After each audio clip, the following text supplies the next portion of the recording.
Pada kesempatan ini tentu ada keterkaitannya dengan keaswajaan kita. Kalau kita menelusuri ulama-ulama aswaja, baik yang dulu sampai sekarang, ada potensi yang mereka miliki tidak dimiliki oleh ulama-ulama yang lain. Ada kekuatan yang mereka miliki sehingga ia mampu mencapai suatu kemajuan yang tak dicapai oleh umat sekarang.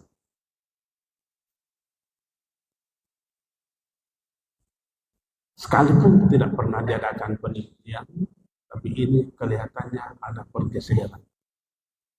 Yang saya maksudkan di sini adalah kekuatan yang ada pada diri seseorang untuk mampu menerima secara utuh tanpa ada keraguan terhadap kebenaran yang diturunkan Allah Subhanahu wa Ta'ala. Itu yang mereka miliki. Mampu menerima secara utuh tanpa sedikit pun keraguan apa yang diturunkan Allah Subhanahu.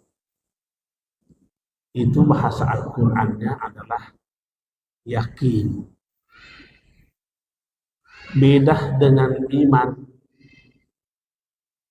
Di dalam Al-Qur'an juga membedakan antara iman dengan yakin. Allazina yu'minuna bima unzila ilaika wa ma unzila min qablik wa bil akhirati hum yuqinun. Ketika Allah menyampaikan tentang apa yang diturunkan kepada Muhammad dan kepada Nabi sebelumnya, yang bekerja iman. Tapi untuk menerima kebenaran adanya akhirat adalah yakin, tanpa sedikit pun keraguan. Ragu itu adalah level terendah daripada ingkar. Level terendah daripada ingkar. Ulama-ulama aswaja kita sungguh sangat memiliki keyakinan yang sehingga mereka mampu mendapatkan kemajuan dalam kehidupan ini yang tidak mampu didapat oleh umat-umat sekarang. Ada ulama, Abdul Rahman As-Silmi, mencoba mengaitkan ayat ini yuqinu dengan salah satu hadis Rasulullah SAW. Rasulullah bersabda, la tardiyanna ahadan bisukhtillahi ta'ala. Jangan pernah merestui seseorang. Jangan pernah memberi restu kepada seseorang yang pada akhirnya mendatangkan murka Allah.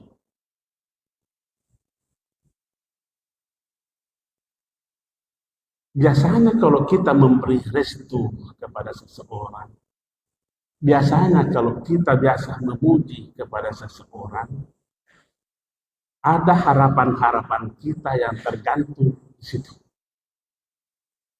Kenapa kita menggantungkan harapan kepada seseorang itu? Karena kita tidak yakin apa yang Allah janjikan dalam kehidupan kita.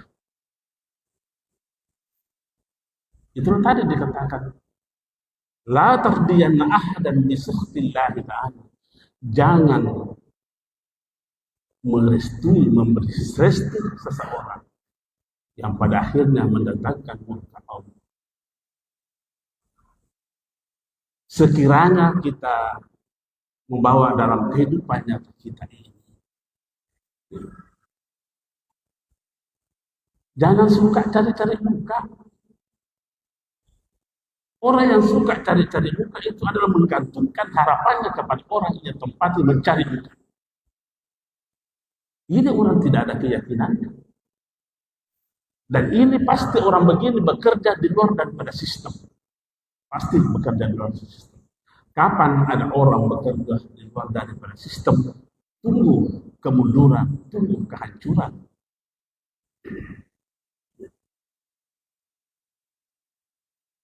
Dalam hadis itu, Rasulullah mencoba mengaitkan lagi dengan sabdanya yang pertama itu, dia katakan, karena sesungguhnya rezeki Allah itu tidak mampu disetir kepadamu sekalipun sifat rakusmu maksimal. Saya ulangi pernyataan Rasul. Sesungguhnya rezeki Allah la yasuquhu ilaik. Tidak ada yang mampu menyetir kepada diri sekalipun tingkat kerakusanmu mencapai puncaknya. Artinya apa? Bahwa rezeki itu Allah yang mengaturnya. Kenapa banyak orang menguat? Karena tidak ada keyakinannya. Yang dijanjikan dalam hadis itu adalah perbanyak bersedekah. Kamu akan mendapatkan 10 kali lipat. Orang yang memberi itu, ya, lebih banyak dia dapat dibanding orang yang diberi. Jadi kalau sekiranya Bapak Ibu berinfak 1 kali, maka yang datang kepada Anda adalah 10 kali. Mampukah kita meyakini ini yang di luar daripada nalar kita? Begitu juga berwakaf. Berwakaf. Itu sebenarnya orang yang rajin berwakaf, pola pikirnya di atas rata-rata. Kenapa kita berkata begitu?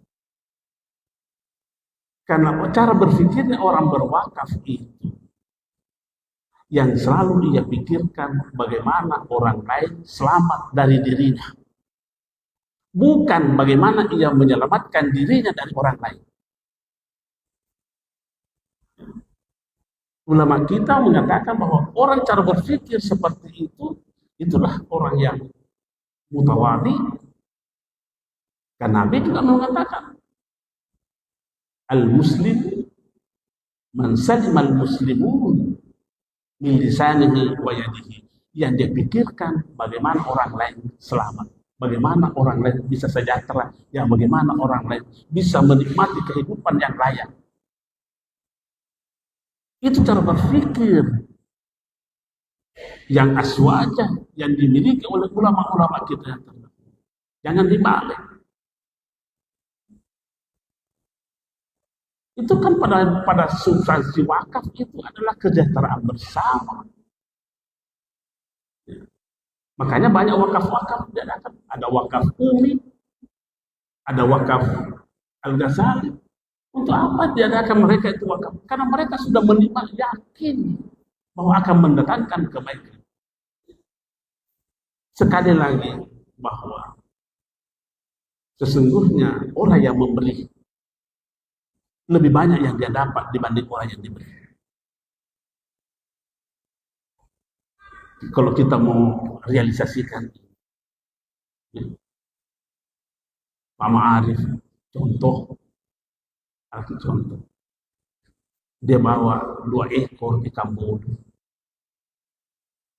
Saya minta, Pak Arif, kasih ikan bodomu 1.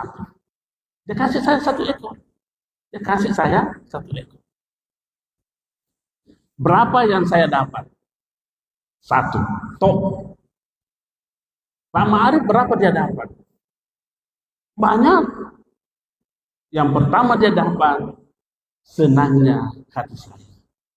Artinya dia sudah berpikir mensejahterakan orang, memuliakan orang.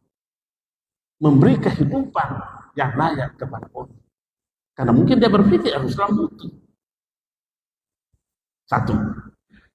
Yang kedua, yang dia dapat, ya saya mendoakan dia. Ingat, doa itu sebuah kekuatan yang dahsyat. Yang ketiga, yang dia dapat, apalagi? Allah merestui. Allah merestui dia. Saya nggak dapat apa-apa. Satu ekor tok saja. Saya nggak dapat apa-apa dari Allah. Kenapa? Karena saya cuma diberi. Karena saya cuma diberi. Karena memang tidak ada satu ayat di dunia ini, di dalam Al-Quran mengatakan kamu hidup untuk diberi. Tidak. Tapi kamu hidup untuk memberi. Berwakaflah. Coba cari baca ayat itu. Tidak ada kita temukan kamu hidup untuk mau diberi. Nah. Tapi kalau di sana berwakaf, memberi, apa yang terjadi? Kita merasakan kehidupan bersama. Itu cara berpikirnya Ahlus Sunnah wal Jamaah yang memiliki keyakinan. Sehingga ulama kita Sahal bin Abdullah, ini salah seorang sahabat, bukan sahabat, salah seorang tabi'in yang kelahiran 200-an Hijriah. Dia berkata begini, inna aqallal yaqini iza dakhala qalbal mu'minin, keyakinan yang minimal ketika ia masuk di dalam hati seseorang, apa yang terjadi? Membuat hati itu bersinar. Bersinar itu adalah memberi cahaya. Sekecil apapun kebaikan itu, mampu dia dilihat. Sekecil apapun kesalahan itu, mampu dia lihat. Karena kesalahan itu sangat susah dideteksi. Kebenaran juga itu sangat susah dideteksi. Ini halus. Kalau saya buka cerita panjang ini agak terlambat nanti acara sosialisasi. Yang jelas bahwa ada ulama berkata bahwa orang yang memiliki keyakinan yang utuh, yang kokoh, akan mampu memperkecil angan-angan hambanya.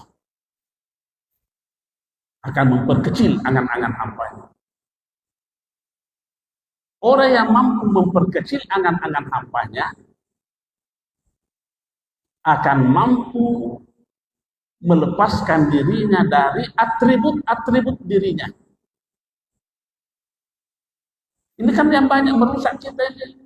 Terlalu banyak yang bekerja, yang mewarnai pikiran kita, yang mewarnai cara berpikir kita, yang mewarnai perkataan kita adalah atribut diri kita.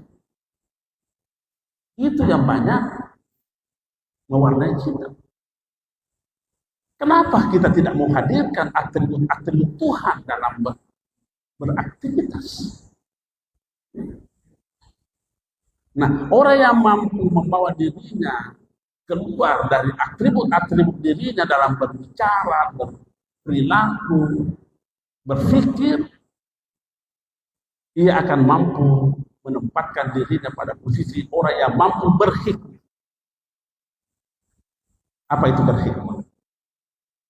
Berhikmah itu adalah orang yang mampu melihat kebenaran di balik realitas kehidupan, baik yang ia senangi ataupun yang ia tidak senangi. Artinya bahwa dia tidak pernah tidak melihat kebenaran.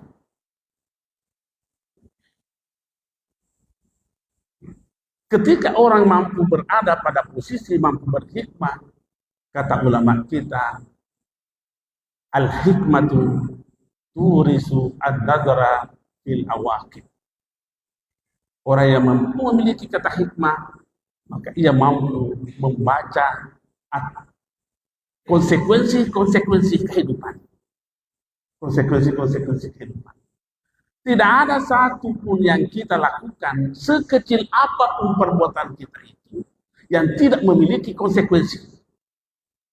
Tidak ada. Tidak ada yang tidak memiliki konsekuensi. Sekarang pekerjaan rumah kita, bagaimana memilih konsekuensi itu yang memiliki nilai-nilai kemanusiaan, nilai-nilai positif.